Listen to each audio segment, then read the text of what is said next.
Bonjour à tous et bienvenue dans la semaine de l'écho sur France 24. Débâcle boursière, défiance autour des établissements financiers européens, politique non orthodoxe des banques centrales, dégringolade du prix du pétrole, ralentissement chinois. Va-t-on vers une nouvelle crise financière mondiale ?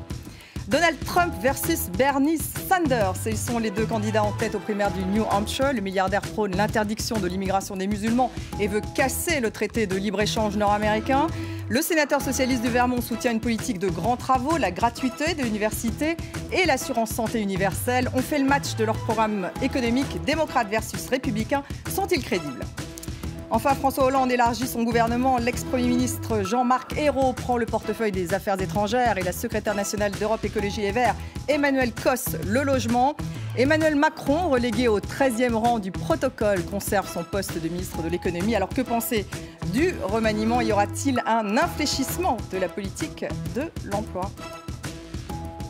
On en parle tout de suite avec mes invités. Patrick Artus est avec nous. Bonjour Patrick. Bonjour. Chef économiste de Natixis, co-auteur de La folie des banques centrales et c'est chez Fayard.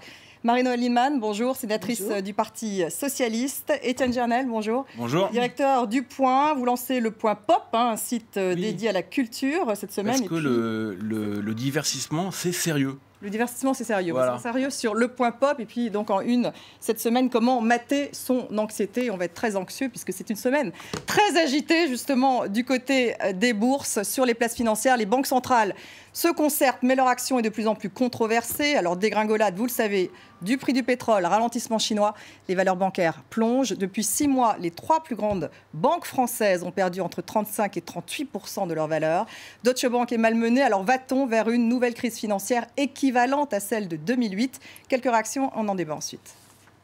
En ce qui concerne la situation des banques françaises, là aussi, je ne ferai pas de commentaires détaillés. Je rappellerai simplement qu'elles sont solides, beaucoup plus solides qu'avant la crise financière.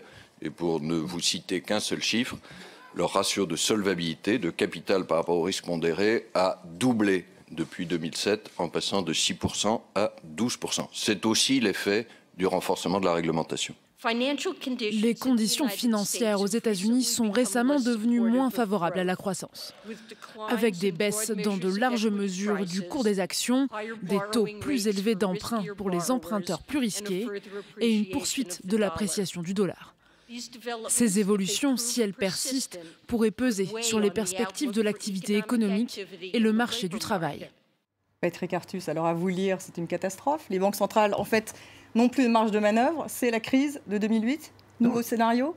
Non, ce n'est pas du tout la crise de 2008. C'est une crise tout à fait différente. On est plutôt dans une crise de l'économie réelle. Un ralentissement américain, ce qui est bien normal après cette année de croissance. Ralentissement chinois, ce qui est normal puisque les Chinois ont un gros problème de compétitivité, de mauvaise santé de leur industrie. Et puis, bien sûr, le pétrole. Donc, qui met beaucoup de pays, on parle beaucoup des compagnies pétrolières aux États-Unis. Il y a beaucoup de pays qui sont dans une situation très, très compliquée. L'Algérie, le Nigeria, l'Iran, l'Arabie Saoudite elle-même, la Russie, le Kazakhstan. Donc on a une crise de l'économie réelle. Vous dites aussi les banques centrales ne peuvent plus faire. Et alors ce qui se passe, oui, alors bien sûr, alors les deux critiques fortes, il me semble, contre ce qu'ont fait les banques centrales ou ce qu'elles font, c'est de dire Elles se sont concertées ce vendredi. Oui, peut-être, mais quand on a de la croissance, on doit se redonner des marges de manœuvre pour agir plus tard. Donc aujourd'hui, en particulier aux États-Unis, on ne devrait pas avoir des taux d'intérêt à 0,5% et une incapacité complète à agir alors que l'économie ralentit. Donc les banques centrales ont appliqué une espèce de principe de précaution qui consistait à faire toujours plus d'expansion, alors même que l'économie américaine allait bien depuis 2010 et ne se sont absolument pas recréé la capacité d'agir au moment où ça devient nécessaire, c'est-à-dire maintenant. Bah oui, parce que les banques centrales ne peuvent rien faire. Et donc les banques centrales n'ont pas de moyens de lutter contre un ralentissement qui est parfaitement normal à nouveau à ce stade du cycle aux États-Unis. Et puis deuxième grosse critique, elles amplifient les réactions des marchés financiers. Que font les banques centrales ? Elles créent de la monnaie. Elles achètent des obligations, elles payent en créant de la monnaie. Les détenteurs de cette monnaie, ils ont de plus en plus de monnaie et ils vont acheter des actions, puis les vendre. Et plus ils ont de monnaie, plus ces mouvements d'achat et de vente sont de grande taille et plus vous déstabilisez les taux de change des pays émergents. On en parle peu, c'est une catastrophe. Elles créent les conditions d'une nouvelle crise. Elles ont totalement déstabilisé l'économie des émergents avec ces mouvements de change. Et aujourd'hui, les cours boursiers dans beaucoup de pays. Donc les banques centrales n'ont pas créé la crise, mais elles ont démultiplié la crise avec l'excès de liquidité qu'elles ont distribué. Marie-Noëlle Lienemann, vous, inquiète, vous, comme justement femme politique, est-ce que les politiques sont impuissants face à ce qui se passe ? Non, je ne pense pas. Enfin, de toute façon, ce qui est clair, c'est qu'effectivement, on connaît de nouveau une période lourde. Et je pense que M. Artus, qu'elle est plutôt le signe d'un dysfonctionnement majeur de l'économie réelle et des économies réelles du monde. Et c'est peut-être là-dessus qu'il faut que nous concentrions nos efforts. Je pense en particulier à la question du pouvoir d'achat et des capacités des peuples en général à entretenir la machine industrielle ou économique dans presque tous les pays du monde. On parlera des élections aux États-Unis, mais on peut toujours avoir des chiffres de chômage, etc. La réalité, c'est qu'il y a une masse de gens qui ne consomment plus. De la même manière qu'en Europe, on a une croissance extrêmement atone parce qu'on a très peu de consommation populaire sur l'ensemble du continent européen. Et par ailleurs, les mutations industrielles qu'on aurait dû faire pour avoir des économies équilibrées n'ont pas été suffisantes. Alors, il y a effectivement les effets bancaires. Moi, je plaide pour la séparation des activités bancaires beaucoup plus forte que celle que l'on a votée, pour qu'on ne soit pas vulnérable à ces grands mouvements. Ça vous rappelle un peu 2008, Étienne Jarnel, ce qui se passe ? Plutôt 97-98, la crise dans les pays émergents, ça ressemble plus à ça. Mais ce qui est important, c'est qu'effectivement, il y a une masse de fausses monnaies qui a été créée.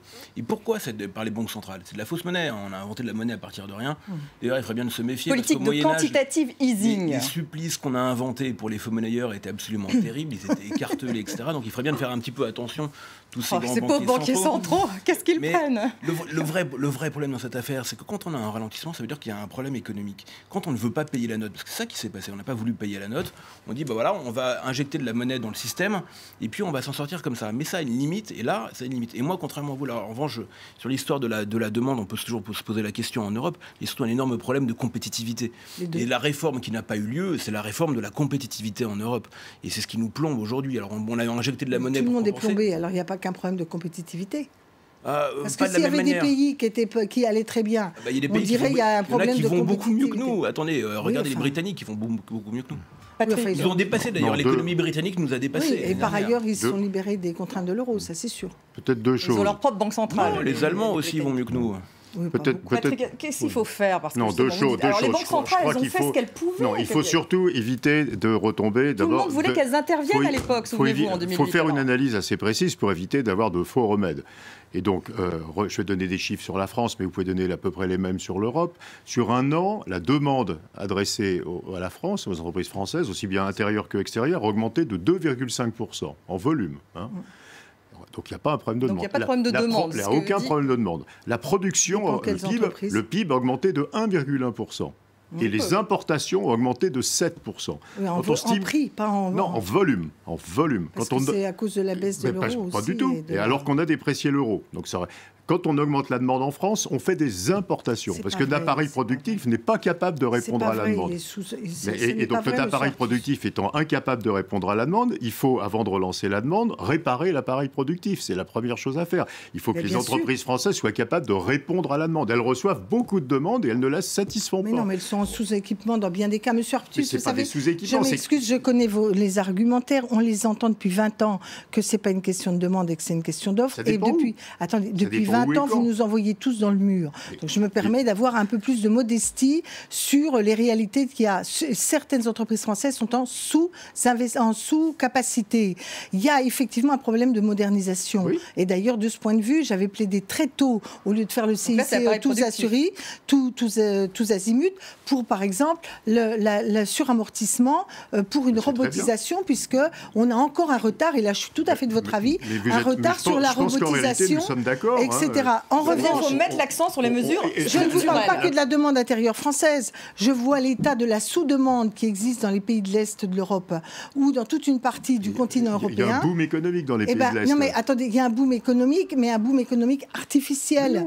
Et en termes de pouvoir d'achat. Mais alors tout va bien, monsieur. Alors comme on a 1,5... très bien. Il faut s'attaquer au marché du travail, il faut s'attaquer au d'abord réaliser. On va nous raconter ça. Il faut d'abord réaliser que si on regarde le monde, de fait, l'Europe est plutôt une zone de stabilité à l'intérieur d'un monde qui est beaucoup plus compliqué que l'Europe. C'est ce qu'on a dit au début de la crise américaine, je vous rappelle. On est comme beaucoup plus... Mais quel est le risque systémique, justement? Alors après, à quoi réagir? Alors je voulais juste dire un mot sur les banques. Il faut aussi arrêter de raconter n'importe quoi sur les banques. Est-ce qu'il a raison, François Villeroy de Gallo, quand il dit que les banques françaises aujourd'hui sont plus solides qu'en 2008? Il a parfaitement raison. Les banques françaises ont une exposition à peu près nulle aujourd'hui au marché financier et ont une exposition à peu près nulle, complètement nulle au marché financier. Donc il faut arrêter de réfléchir avec des modèles... La part de trading dans les banques... Ah ben non, je m'excuse. Société Générale plus BNP, quand vous faites les structures d'investissement et de trading, c'est une part considérable. Ils prêtent l'argent qui n'est plus leur, c'est l'argent des investisseurs derrière, c'est plus leur argent.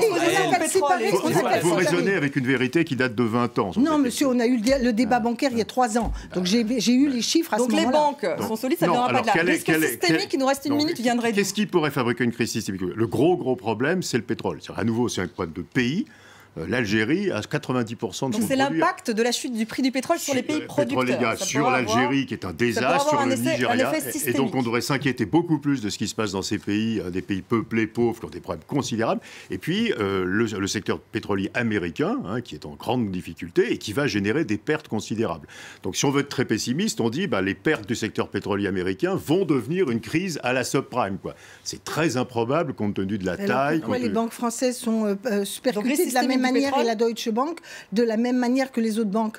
C'est qu'il y a bien un problème. Et vous savez aussi que le shadow banking, on a un énorme problème qui est non dit, c'est le shadow banking aujourd'hui, la grande la fameuse finance de l'ombre. Étienne Jarnet, vous voulez dire un mot? Juste un mot pour rire quand même de tous les gens, je pense à Montebourg, ces dernières années, qui disaient tout ça est de la faute de la Banque Centrale Européenne qui est trop rigide, qui ne laisse pas couler assez d'argent. Voilà, on voit le résultat aujourd'hui, quand elle laisse couler l'argent, ça n'a résolu aucun problème. Mais pendant des années, on nous a fait cette petite musique-là. Justement, on voulait qu'elles interviennent en 2008, et pas que Arnaud Montebourg d'ailleurs. Ridicule. Mais oui, mais lui en particulier, qui est quand même l'avocat de la fausse monnaie. Alors moi, je veux bien que tout soit de la faute de la Banque Centrale, mais je m'excuse de vous dire que s'il y a une croissance un petit peu soutenue, minable, vous êtes tous d'accord pour dire que c'est d'abord la faute de l'économie réelle ne va pas bien. Ce qu'on dit, c'est qu'il faut identifier les vrais problèmes de l'économie réelle. Identifier donc la croissance, le chômage, le marché de l'emploi. Non, pas le marché de l'emploi. La forte conséquence. La forte volatilité des marchés financiers, en tout cas, va se poursuivre de mini-crack en mini-crack. La fin sera-t-elle heureuse? Pas sûr. Restez avec nous. On se retrouve juste après le journal.